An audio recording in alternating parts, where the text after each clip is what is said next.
1 Samuel, capítulo 4. A palavra de Samuel veio a todo Israel. Israel saiu à batalha contra os filisteus e acampou em Ebenezer, e os filisteus acamparam em Afecá.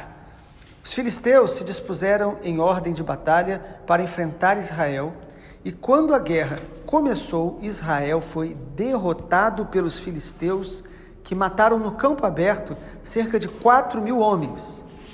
Quando o povo voltou ao arraial, os anciãos de Israel disseram: por que o Senhor nos derrotou hoje diante dos filisteus? Vamos trazer de Siló a arca da aliança do Senhor, para que esteja no meio de nós e nos livre das mãos dos nossos inimigos. Então o povo mandou trazer de Siló a arca do Senhor dos exércitos, entronizado entre os querubins. E os 2 filhos de Eli, Ofni e Finéias, estavam ali com a arca da aliança de Deus.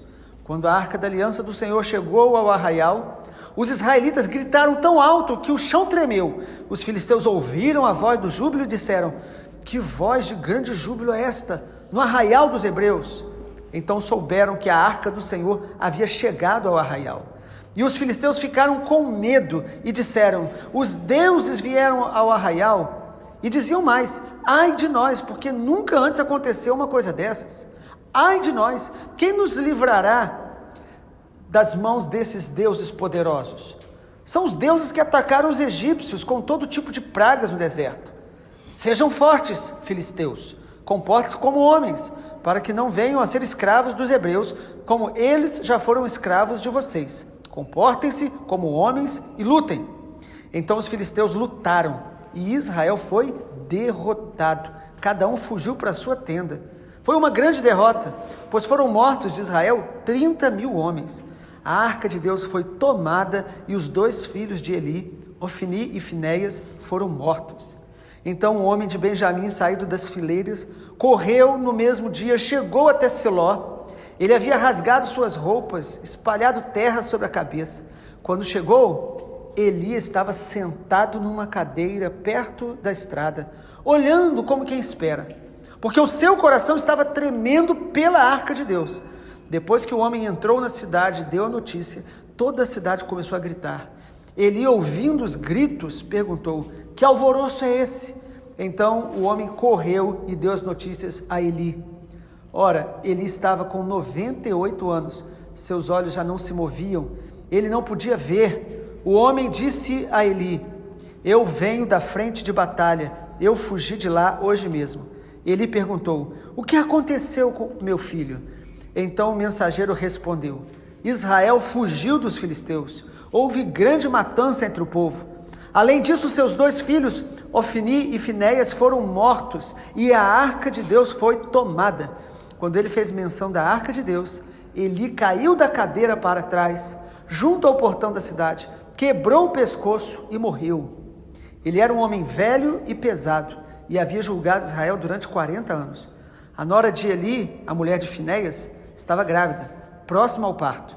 Quando ela ouviu notícias de que a arca de Deus havia sido tomada e que o seu sogro e seu marido tinham morrido, encurvou-se e deu à luz, porque as dores lhe sobrevieram.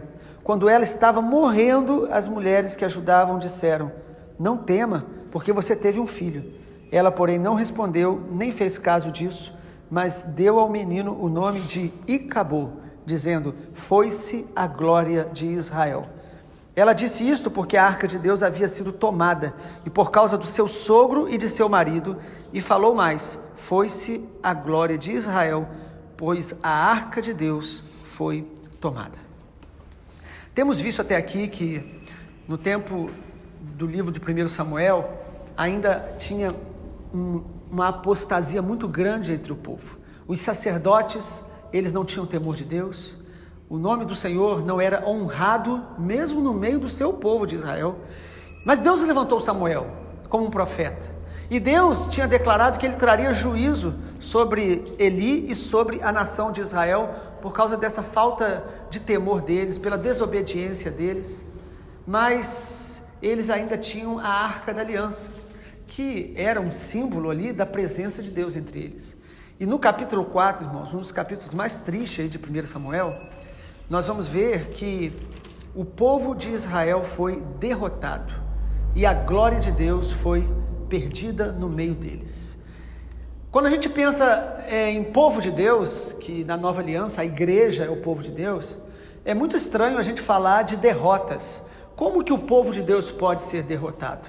Irmãos, Deus, ele tem um povo que ele chamou para ser dele, que é a igreja de Jesus. Na antiga aliança, Israel foi esse povo separado para Deus. Mas para que a gente possa realmente ter vitória contra o inimigo, vencer realmente as batalhas contra a nossa carne, contra as coisas do mundo, irmãos, não basta a gente ter tido experiências com Deus no passado. Nós precisamos manter um coração na presença de Deus. O que aconteceu com Israel foi que eles tiveram experiências com Deus.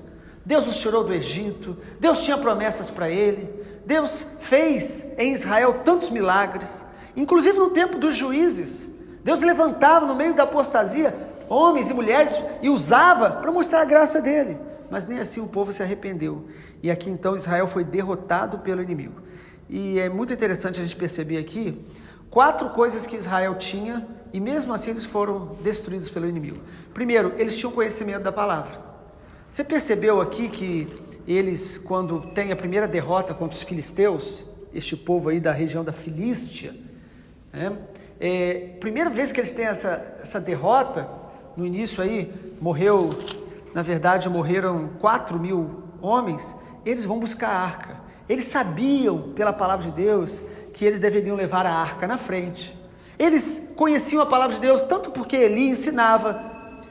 Mesmo conhecendo a palavra, eles foram derrotados pelo inimigo. O segundo elemento que eles tinham também, eles tinham profetas. Porque mesmo que aqui, no capítulo anterior, a gente viu, as palavras de Deus eram raras, as visões eram raras, mas Deus já estava levantando profetas. Você percebeu como que começa o capítulo 4? Samuel estava profetizando. O texto diz aí que Samuel tinha a palavra de Deus sobre ele. A palavra de Samuel veio a todo Israel. Então eles já estavam começando a ouvir mais claramente a palavra de Deus através de Samuel. Eles tinham profetas de Deus, mesmo assim foram derrotados. Terceiro elemento que a gente vê, eles tinham a arca. A arca era aquele objeto, onde se guardava ali dentro as tábuas dos 10 mandamentos, um maná que foi guardado também ali, um exemplar do maná que Deus mandou no deserto, e tinha também a vara de Arão, que floresceu como um ato profético que Deus tinha manifestado. Então aquela arca, ela simbolizava a presença de Deus. Eles tinham, mesmo um povo apóstata, eles não queriam ouvir Deus, obedecer a Deus, mas eles tinham um zelo pela arca, porque para eles, se a arca estivesse com eles, nada ia acontecer. E aí a gente vai percebendo os enganos que podem estar no coração nosso, mesmo sendo o povo de Deus. E em quarto lugar, irmãos, eu vejo aqui um quarto elemento que tinha em Israel aqui. Eles tinham uma grande motivação quando eles foram lutar pela segunda vez contra os filisteus. Quando a gente lê o versículo 5, irmãos, parece que eles vão vencer, não parece? O texto diz, quando a arca chegou ao arraial, eles gritaram tão alto que o chão tremeu. Você logo imagina aqueles cultos onde a gente está animado, a gente está cantando, gritando. Eles tinham motivação. Inclusive até os filisteus ficaram assustados, com medo. Falaram, meu Deus, agora os deuses vão vir. Eles não sabiam que só há um Deus, que o Deus de Israel é Yahvé, o único Senhor. Para eles eram mais deuses que eram poderosos. Inclusive eles dizem isso, os deuses que lançaram as pragas no deserto, que atacaram os egípcios, porque eles sabiam o que Deus tinha feito. Então, irmãos, há algo muito importante para a gente observar aqui. Mesmo tendo conhecimento da palavra, mesmo tendo profetas, mesmo tendo a arca, mesmo tendo grande motivação, nós podemos ser derrotados pelo inimigo. Porque nenhum desses elementos garante a presença de Deus manifesta entre nós. Eles tiveram 4.000 mortos, depois 30.000 mortos. É interessante que quando eles têm a primeira derrota, os anciãos, o povo mais experiente ali, maduro, eles fazem uma pergunta importante, no versículo de número 3. Por que o Senhor nos derrotou diante dos filisteus? Nós precisamos perguntar ao Senhor, por que nós estamos tendo algumas derrotas na nossa vida? Porém, a resposta que eles têm é uma resposta errada. Eles achavam que só o fato de levar a arca já garantiria a vitória. Na verdade, irmãos, a glória de Deus estava sendo perdida no meio do povo de Israel. E quando esta nora de Eli, o filho dela, nasce, você percebe ali um ambiente onde o juízo de Deus estava caindo sobre eles. Os 2 filhos de Eli foram mortos. Eli, quando recebe a notícia de que os filhos foram mortos e a arca foi roubada, Eli, mais uma vez sentado na cadeira. A Bíblia diz sempre ele sentado, pesado, idoso, cego. Tudo isso, naturalmente, não há problema algum. Mas a gente sabe que isso mostra algo também simbolicamente espiritual. Ele estava paralisado, passivo, apenas recebendo dos benefícios daquela função sacerdotal dele, perdeu a visão espiritual. Então, essas coisas naturais falam muito do que é espiritual na vida de Eli, né? Na vida dele especificamente. Mas nada disso garantia a presença de Deus. A arca da aliança foi roubada. E quando Eli ouve que a arca tinha sido roubada, ele cai para trás, quebra o pescoço, morre. A sua nora, que estava grávida, dá à luz um filho e ela também morre, mas antes de morrer, ela coloca o nome do filho, né? Em Israel isso era muito comum, o nome do filho está ligado a alguma coisa daquele momento do nascimento que ele representava, e o nome daquele menino representa muito bem o que estava acontecendo na nação de Israel. Não aconteceu aqui nessa derrota, já tinha acontecido. Esta derrota trouxe à luz algo que já era realidade. Irmãos, nós precisamos pedir a Deus que nós possamos enxergar a realidade espiritual que nós estamos. Porque nós podemos estar nos auto-enganando, mesmo tendo tantas coisas boas, o símbolo da presença de Deus, a Bíblia, nós estarmos num culto animado, mas não tinha a presença de Deus. Então, quando nasce aquela criança, o nome que é dado é Icabô, que em hebraico tem a ver com a glória de Deus se foi, se perdeu. Exatamente isso que eles estavam vivendo. A Bíblia nos dá conta, irmãos, que a glória de Deus que você experimenta agora, você precisa manter. Nós podemos já ter experimentado a glória de Deus, mas a glória de Deus vai desvanecendo, como Moisés, a Bíblia diz que ele contemplava a glória de Deus, mas o rosto dele brilhou e depois aquela glória foi desvanecendo. A Bíblia nos ensina, irmãos, que nós não devemos nos acomodar a uma experiência com Deus. Nós devemos crescer de glória em glória, de fé em fé. Nós precisamos preservar a glória de Deus, preservar a comunhão com Deus. E amado, a glória de Deus, ela pode ser perdida. Não é suficiente já ter experimentado no passado. É necessário a gente continuar crescendo em glória. O que realmente garante a presença de Deus na nossa vida? Muitos elementos bíblicos, quero citar apenas alguns. O que garante a presença de Deus é um coração quebrantado, um coração que se arrepende. A gente não vê isso aqui até esse momento. Ainda que Eli tivesse tomado aquele susto, caído para trás, não pense você que foi temor de Deus. Na verdade, ele estava apavorado porque ele viu de maneira concreta o que no mundo espiritual já tinha acontecido. Ele deveria estar quebrantado, entristecido, quando ele viu os filhos dele no pecado. Então, irmão, se nós queremos manter a glória de Deus na nossa vida, nós precisamos pedir ao Senhor, porque é Ele que nos dá um coração quebrantado, um coração humilde, que reconhece quando erramos, que busca a face de Deus em humildade. O que garante a presença de Deus, irmãos, é o sangue de Jesus sobre a nossa vida. É estarmos realmente debaixo aí da graça de Deus, do sangue de Jesus. É estarmos honrando a presença de Deus.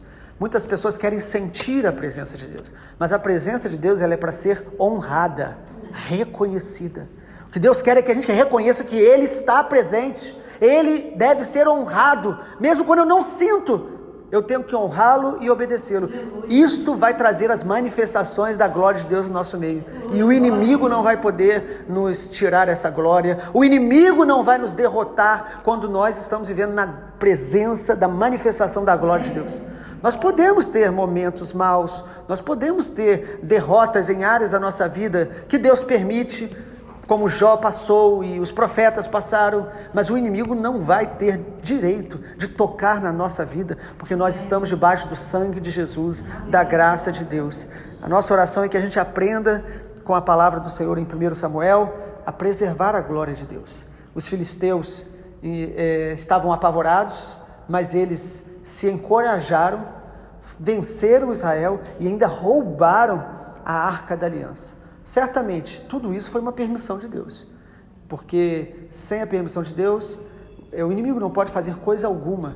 Deus estava permitindo os filisteus para trazer juízo sobre Israel, mas Deus estava levantando Samuel, e Deus ia usar Samuel, como vamos ver mais para frente, para que o povo de Israel se voltasse para Deus novamente, e a glória fosse recuperada, restaurada no meio deles.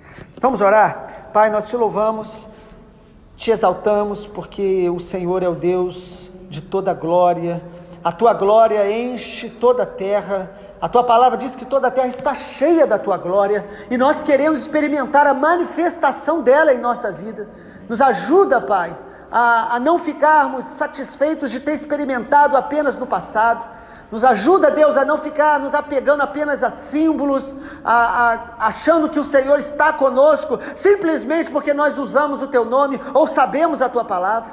Dê-nos um coração quebrantado, Pai.